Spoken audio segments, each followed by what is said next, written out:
Hey everyone, PianoManChuck here. So I'm speaking to you right now on a Zoom ZDM-1 mic, and I just reviewed this on the video that I did just before this one. We are here to talk about PreSonus' new broadcast/podcast mic, the PreSonus PD-70. And this mic is heavy. You don't want to drop this on your foot. So the best way to experience what a new mic sounds like is to compare it with another mic. So the Zoom ZDM-1 mic that I reviewed the other day, this is what I sound like on that mic. And the PreSonus PD-70, this is what I sound like on that mic. Now, we're talking about a difference in price here. We're talking about $79 on the Zoom ZDM-1 and $129 on the PreSonus PD-70. Is it worth $50 difference? Well, let's find out. Now, the Zoom comes with a windscreen that is really good. If I take this windscreen off for a second, I want to show you something. We're going to take a flashlight and we're going to put it on flashing. There we go. And as you can see, almost no light is coming through there at all, which is really good because the more light that comes through, the more P's and B sounds you can hear for plosives. So, Peter Piper picked a pack of pickled peppers. This is the Zoom ZDM-1 without this mic, without the windscreen. Now we're going to put the windscreen back on. Peter Piper picked a pack of pickled peppers. So it's pretty good at plosive rejection. Now, let's go over to the PreSonus, the PD-70. Peter Piper picked a pack of pickled peppers. Now let's take a closer look at this windscreen that comes with it.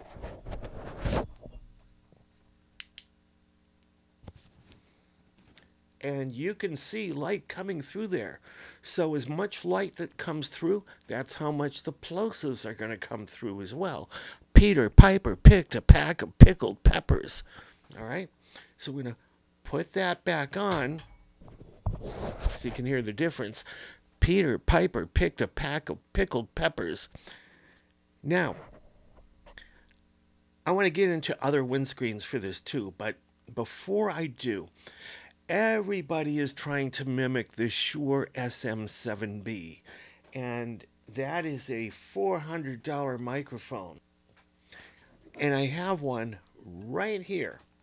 This is the Shure SM7B that everybody tries to mimic.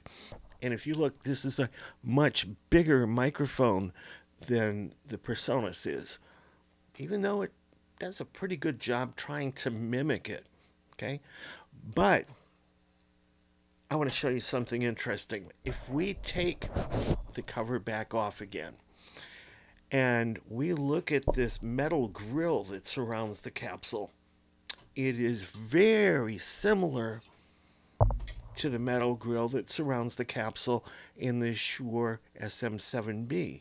Now, there's a major difference here. It's not just, the shape looks the same, the layout looks the same, but they're very different.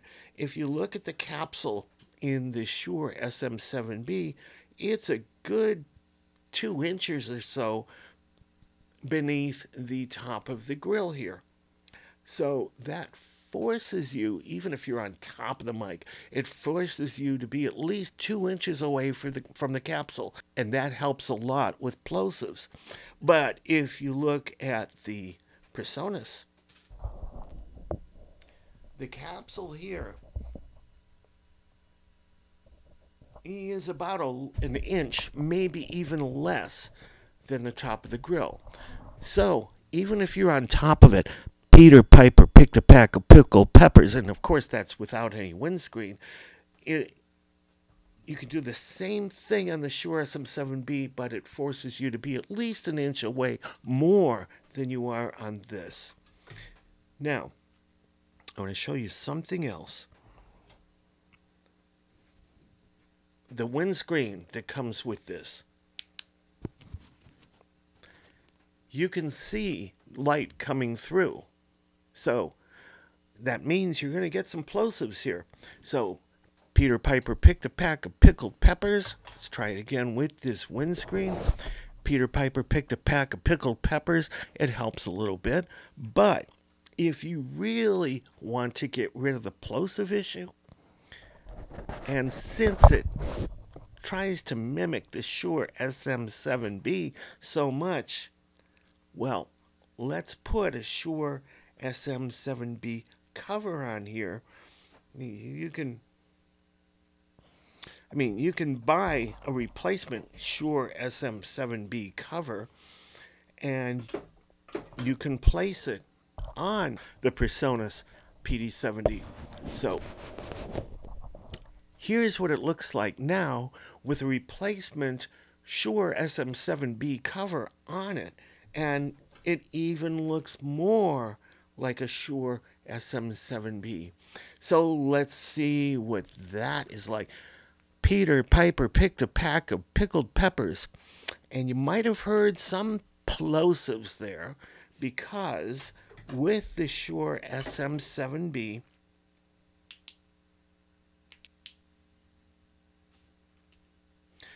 you can still see some of the light coming through here. And as long as you can still see some of the light coming through here, you can still hear some of the plosives that come through along with it.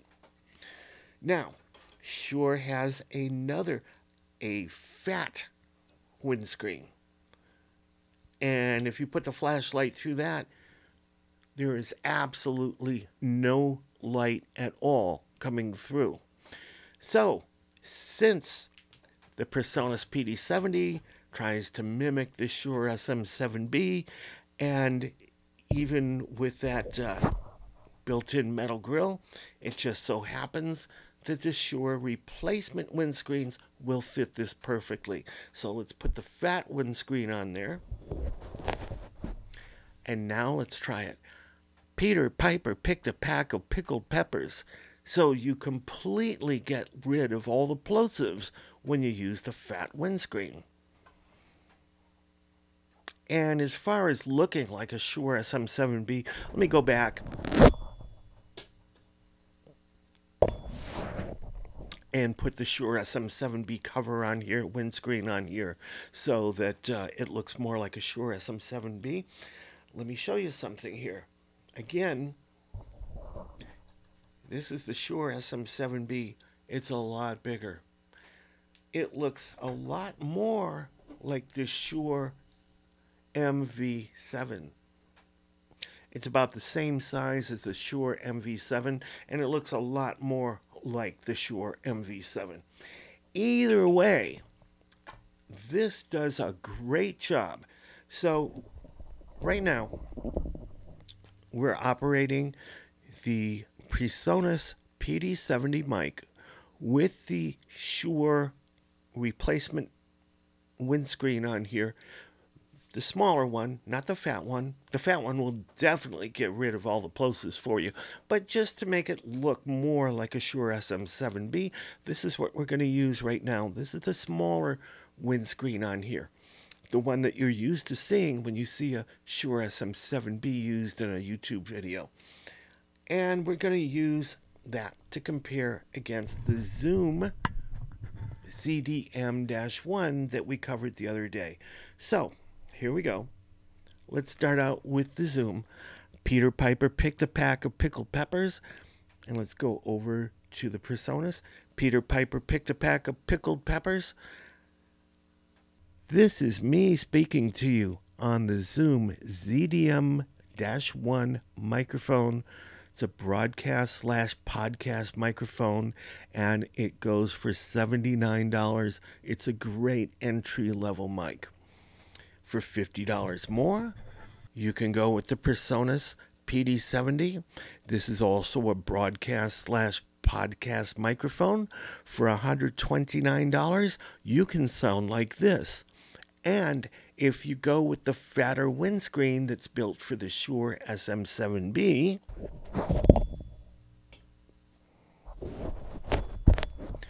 you can sound like this, and you don't have to worry about plosives under any circumstances. Peter Piper picked a pack of pickled peppers. This is going to cover it for you. Now, whenever you use a thicker windscreen, yes, it's going to help with the plosives, but it's also going to cut out a little bit of the high end. So, let's go back to the smaller windscreen that you can get for the Shure SM7B. This is what I sound like with it, and this is really probably the best combination to get. The PreSonus PD-70 and the small windscreen replacement that you can buy for the Shure SM7B, and you can sound just like this on your podcasts, broadcasts, YouTube videos, audiobooks, radio presentations, whatever. For $129, this is really a good sounding mic. And there's other videos out there that you can watch where they take the cover off altogether and they record acoustic guitar with it. It really sounds good with acoustic guitar. I wouldn't recommend it for vocals as far as singing, but for acoustic instruments, it really does a good job. Now, I want to point out one other thing about this mic. Like the Zoom ZDM-1, the PreSonus PD-70 does not have any kinds of switches on it at all. There's no low-pass filter switch, there's no presence boost, there's none of that. And when you're dealing with a genuine Shure SM7B, you have both of those switches on the back. You can have a high-pass filter switch, you can turn it on and off, and you can also have a presence boost. You can turn it on and off. Well, with the PreSonus PD-70, you have the equivalent of both of these switches activated at the same time. It has basically a high-pass filter, which is pretty much activated all the time. So any sounds below 100 hertz are pretty much attenuated, which means cars passing by, airplanes flying, air conditioning, all that kind of stuff. It's going to cut those noises out, which is really good because you don't want those in a studio, and you don't want to have to pay hundreds or thousands of dollars to acoustically treat your studio so that it can accommodate a much more expensive condenser mic. You can do it all with this. This does it for you. And as far as the presence boost, when you have a presence boost, that makes your voice much more intelligible. It's more understandable. So that is a good thing to have.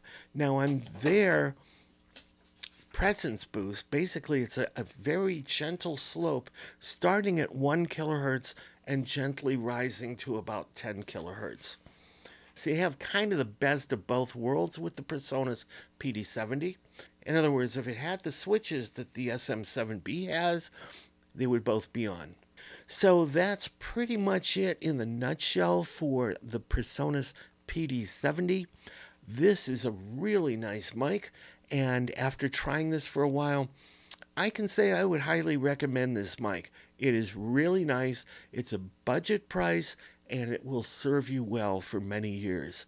Hope this has helped you out. PianoManChuck, peace out. Thanks for watching.